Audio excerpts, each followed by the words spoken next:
Alrighty, as you can tell, it's not right up in here. If I go any more, I'm not going to be able to put it over my head. So, I'm going to continue on till I get to here.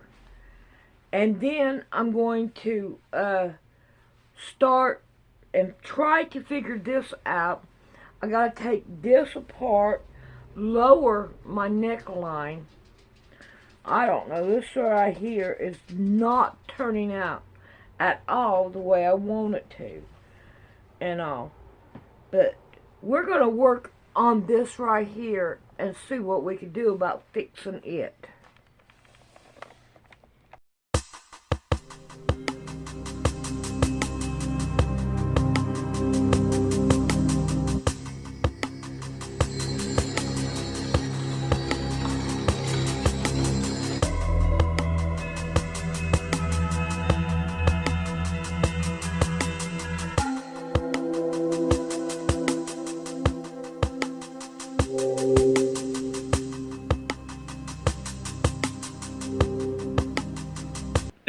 They weren't in the insane asylums necessarily because of mental disorders or drugs or whatever. It might have been a more nefarious system of lawfare that was just condemning these people to their fate, right? Well, yeah, possibly. The question is like, so some people would ask, like, how could some of these things that I'm saying, how could they be true without people saying it? Well, that's a pretty good reason that you could do it. It's like, you imagine if, you think about like World War II era in Germany. Well, how come nobody spoke up about that thing? It's like, because their neighbors spoke up about it, and you know what happened to them? Nobody heard from them again. Mm-hmm. And so, like, what incentive it is, and it's like, it's not like we're on the, they didn't have the internet back then, at least I don't think so. So, like, if something happened to your neighbor, it's like, who are you even going to go tell? You can't tell the state. I mean, if the state is the one who's doing some of these things, like, what are you supposed to do? Let's talk about some of this World Fair architecture and photos. You mentioned the World Fair and some of the anomalies with it. I've seen some of the videos you made and photos.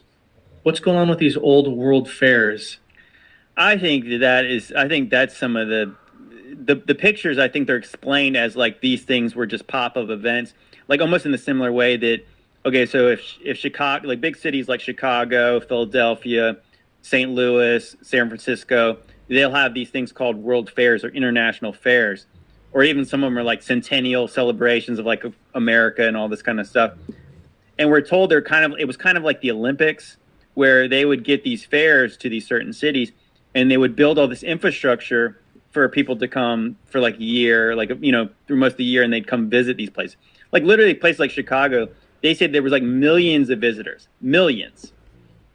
Okay, so again, this is 1893. I guess they had the Columbia exhibition in Chicago, and if you guys have seen these pictures, it looks like what you'd imagine Rome in all its glory. It's like the most epic looking places. They got Roman looking statues. The buildings are huge. So we're told in I think it was 1876, was the 100 years of America. They had a World Fair in Philadelphia. They built the biggest building in the whole world for this fair. 20 acres is like the size of this building. Well, we're told that all this stuff was temporary. So like they built these crazy things and then they just tore them down. Like, that doesn't make any sense. Again, we're talking about a people that should have less tools to do this kind of stuff. They don't have the heavy equipment to do it. So they're going to build these very elaborate buildings. Like, and when you see them, they are very elaborate. They are very massive, like columns, very detailed stone work. They'll claim, some of the people who are saying that these are temporary, they'll say, oh, it's just plaster. What's funny enough is that I'm in construction. My family's been in construction for a long time. Even if they were temporary by their definition, they would say, oh, well, they're only made of like wood and plaster and metal lad and this. And I'm like, do you know that's what they make stuff of now? Like, those are not temporary structures they make now. It's like the only reason you say they're temporary is because supposedly they tore them down afterwards. But like, You don't build a building that's as big as the ones we're talking about, and then you have people going, millions of people going in and out of these places in order for them to be temporary. And if they were temporary, they would still have to be strong enough to not fall down. Plaster back in those days would have been a cement-based plaster, right? So it's still really heavy. And what you'd have had to have to support all that weight, steel frames. So even if they weren't stone, they would not be temporary. They would not technically be still, I mean, like I said, they would only be temporary because if you decided to destroy it later. But not temporary like this is not like a Hollywood set. This is not something that you could just walk behind. There's nothing there. There's pictures from the inside of these places too. And yes, they have steel frames. These buildings look like they're made of stone. And not only that, they have age. So they built the biggest building in the whole world in Philadelphia in 1876. They tore it down afterwards. So in 1893, Chicago built a building that was almost twice as big. Or it might even twice. I think actually they might have said it was 44 acres on the inside. And then they tore it down afterwards. Okay, so we're taught like a certain view of how they would have lived back then. Like we're supposed to be like the advanced people, but we could not comprehend doing that. I don't think anybody could. Like who would put that much effort in? And these exhibitions had like 200 buildings for these things. So we're just talking about like examples of them. They're all over the place. There is a real good example, and I read this. If you guys have ever seen John Levi, he makes good content on YouTube, and he exposes a lot of the old world stuff.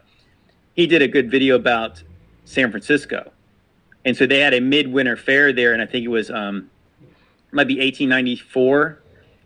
Well, there's evidence that there was actually this was a yearly thing they did there, because there was a newspaper article from 1893 saying that they were advertising for this thing. And we're told that they just build this thing like in 6 months. He breaks down all the costs it would cost. And again, not only that, guys, they were told electricity was brand new in these places. The whole places were lit up. We're told like people like Tesla would have just had him and a couple of helpers and they would have wired every one of these buildings. Like you see the pictures of Chicago, it's all lit up. Pictures of San Francisco, it's all lit up. You know what I'm saying? Like does that make sense to anybody else? I mean, because it doesn't make sense to me that, and especially if you could make a place look like that. Because when you see the pictures of Chicago, you're thinking like, if you could make it look like that temporarily, why wouldn't you make it look like that permanently? Because it looks awesome. So like, you know, so yeah. What's the rub? I think to me, maybe it was possible that they put on these expos or these fairs before they decided to destroy some certain of these structures. The funny part is, in Chicago and also in San Francisco, they say that these buildings were temporary, but sometimes they didn't destroy them, and they find out they're actually made of stone. You know, like I think there's a famous museum, arts museum in Chicago that was supposedly built for this expo, but it's not made of temporary materials. It's made of stone, like the rest of them look like they are. So you're theorizing that possibly they weren't made for these world fairs in this crazy little amount of time. They were already there. The fairs just said they were built in a crazy amount of time, correct? Yeah, absolutely. Yeah, there's evidence on old maps that places like San Francisco, we're told that San Francisco wasn't even discovered until like the 1870s, or no, the 1770s by like the Spanish. But you see, there's actually a map from, I think, in the 1500s that San Francisco's on the map. You know, Chicago, there's a place called Chilaga that's over in that area. And so we're told like both those cities didn't become cities like we know them until like the mid 1800s. So why would those things ever been on the map if not for something there? Like San Francisco is probably one of the best examples of it. And I think most of the West Coast cities are really good examples because we're taught like that Lewis and Clark didn't even go across the Mississippi until like 1803. From like 1803 to 1806, they go exploring what's west. And can you only even imagine like how crazy that sounds? Like, can you imagine saying, Derek, I want you to go across the Mississippi, and like what we're taught about like what America must have looked like back then. Just go look for stuff. Like as vast as this country is, with forests and all this stuff, it's like you can imagine like what really, and then that was the beginning of the 1800s. And so by the middle, you have a city like Chicago that looks like it does today. San Francisco looks like it does today. what? Because, because there's a gold rush. Well, it's funny because San Francisco is like, that's where they always talk about the 49ers, that they went over there. But it's like 50 miles from like any real like place you would actually try to find gold. It does, like I said, the timeline does not make sense in what we would have known, because I don't think that, like I said, with any kind of examination, it's like, really? So we're taught like cowboys just went out to these places? Okay, so if that was the case, who did all the central planning and laid these cities out like that they are now? Built underground parts of these cities. Where did they get all the stone and the brick to do all this stuff? Because they wouldn't have the factories when the first people were going out there. But yet all these places are... Yeah, I think Chicago, or was it San Francisco? This is how crazy it is. They say between like 1830s, or maybe 1840, and like, I want to say like 1890, it had 6 major fires and 1 earthquake, one major earthquake, where the place had to be rebuilt over and over again. Those were some resilient people, that's for sure. Let's talk about Fort Jefferson. You put out a video of this recently that was very insightful. It's this interesting looking star fort, 75 miles off the coast of Florida. Tell us about the anomalies surrounding it and why you think there's more to its history than we've been told.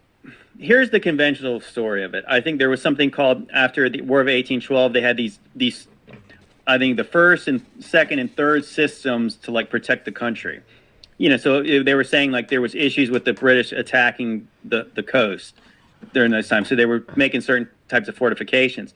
So in the third system, supposedly, they built 42 forts. It was funny, I was actually just reading up on it to refresh myself on it. Congress designated like $800,000 to build all these forts.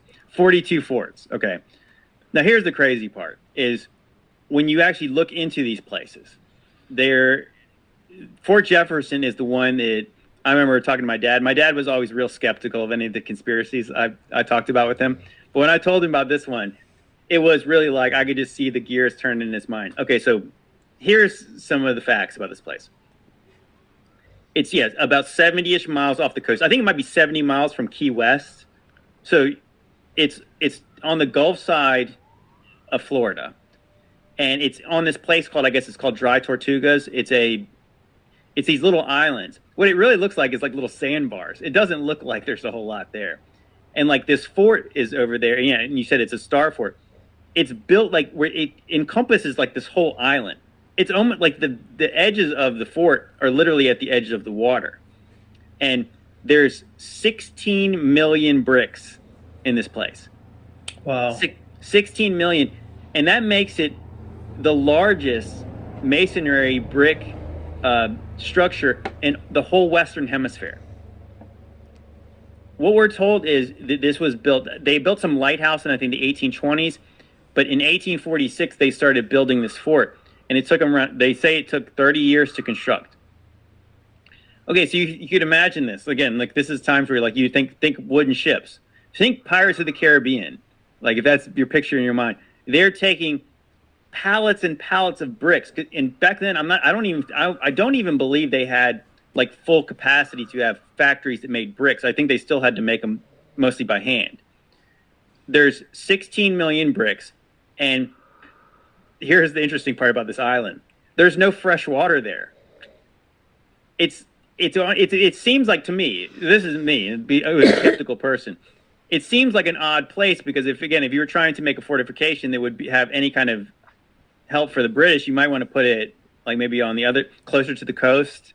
Maybe put it like, I don't know, on the other side where the British are coming from the other way. It's kind of like between like Key West and like Cuba. And they say this, of course, this fort was never attacked. Of course, why would it be? Like, why would you even want to take this place? It's just like you said, it's literally like a sandbar with no fresh water. What we're told is that they had cisterns and it rained a lot there, so they just got fresh water from the rain.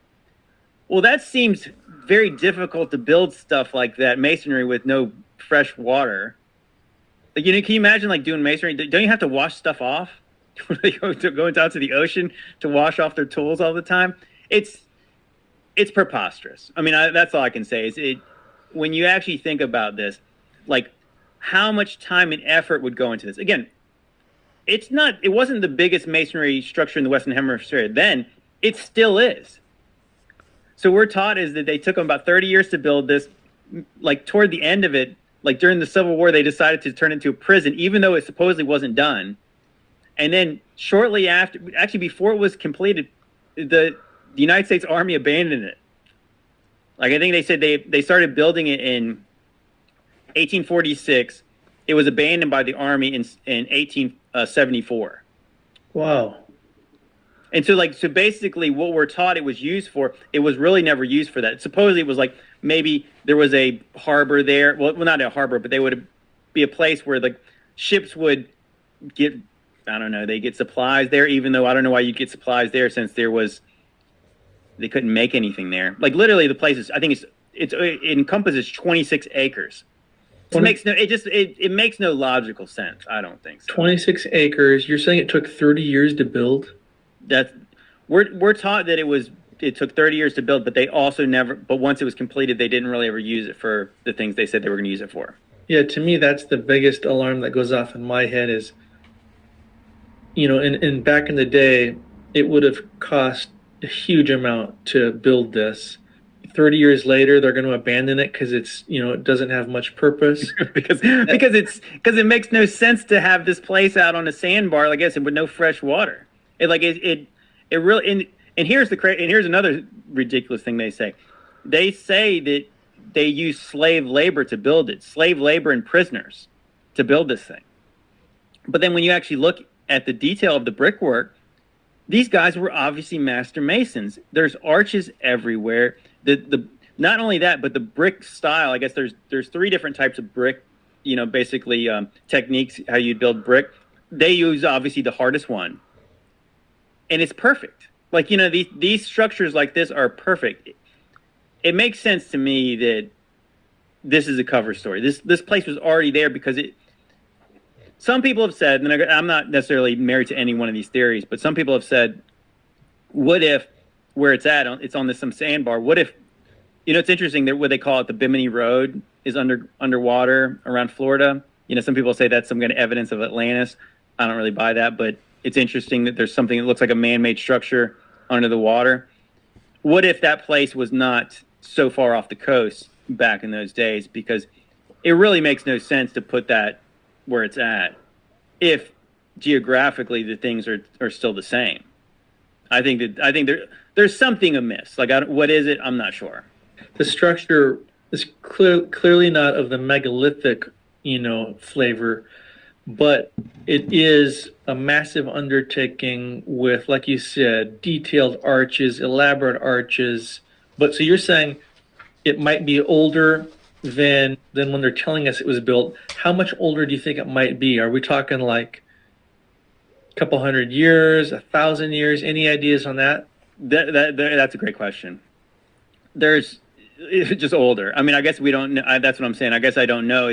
It's funny. That's what I was saying. Like that, I'm sure in the field of research you do, you'll see like stuff like Baalbek, and you'll say, well, that one stone is huge, and those don't really line up with the other ones. So, like, this probably was done earlier. These smaller stones were likely done later. Yeah, so this doesn't really line up with that because it's stuff that we could do. I think, like, we would say, like, some of those megaliths, and, like, yeah, we're saying in Peru, we'd say, I don't think we could do that now. I'm sure we could do something like Fort Jefferson now, I believe. Why would we? We wouldn't. So the real question is, like, there had to be some kind of a different condition. Something was different about then, that it was practical to do it. And I think that the interesting part is, as I mentioned, San Francisco, there's also called Fort Point in San Francisco, and it's right under, like, basically where the Golden Gate Bridge is. Very similar, and it was supposedly built in, like, 1850. Again, I think in 1848, there were supposedly, like, 1,000 people in San Francisco. So they built this fort there, and supposedly this is all based on, like, they were trying to fortify the United States coast. They picked San Francisco, which again would have been a mining town back then. Like, why they would put that there makes no sense. Very similar in the way that it's 3 stories tall. It's got I don't know the exact brick count, but it's a similar structure. The walls are 7 feet thick. right? 7 feet thick. There's another place, I think it's called Fort Morgan in Alabama. And so the funny part is these places were told to be like these, the way they're laid out like stars is supposedly because they could put like cannons and there would be no blind spots where this fort could be attacked. Well, the funny part is if you actually look at like the military history of these forts, they didn't do well in combat. So what they're all the whole purpose is if they are get attacked again, like nobody's attacking the fort in the middle of the Gulf of Mexico. It's easily avoidable. It's 70 miles off the coast, so it's kind of like if a ship would say, like, go around it. I'm gonna go. You got a lot of leeway to go around it on either side. Now, if it could move, that would be one thing. Right. If it was like a Death Star, maybe. But like it's like the Death Star, which is just hanging out in nowhere. And it's like, let's just not go that part of the Star Wars universe. But this is kind of like in that same way. So why would there's no strategic value of this place other than maybe some people have theorized, oh well, it's used to stop pirates or something. But again, pirates probably could go around it easily, and it's really the ships that are patrolling the area would be, I don't know, the main deterrent for that kind of thing, I guess. But the real question is so these structures are likely older. And here's something that again I read out of that guy John Levi's book. So as I mentioned, I'm kind of in southeastern Virginia, and so we have here, really close to where I'm at, is Jamestown. And if you guys aren't familiar, Jamestown we're told, is the oldest permanent English settlement. But just south of here is Roanoke Island. And so Roanoke Island is where we get the whole mythology of the lost colony, where they established this colony there before Jamestown, I think in the 1840s. And then I'm not sure how long they were there, but John White was the man who was kind of in charge there. He went back to Great Britain to get supplies, and I guess he came back 3 years later. Kind of took a long time to get there and go back, but whatever. That's neither here nor there. But the interesting part about John White is he did these detailed maps of the area, pretty accurate, the way they're drawn. And so he's got this map of the area from 1840. What's fascinating is there's a patch over part of the map, and I guess they did what is it called, LiDAR type technique to find out what was under the patch. And what's under the patch is a star. It looks like what's been covered up is a star fort. Okay, so now think about that. So before the first permanent English settlement, there's a map by John White of North Carolina where I guess it's right where these rivers fork. There is a patch, and under the patch is a star fort. So a similar structure possibly as the ones we're talking about. Maybe it seems to me that they were already here. So that's in the 1500s. So any theories you want to share with us about what happened at Roanoke?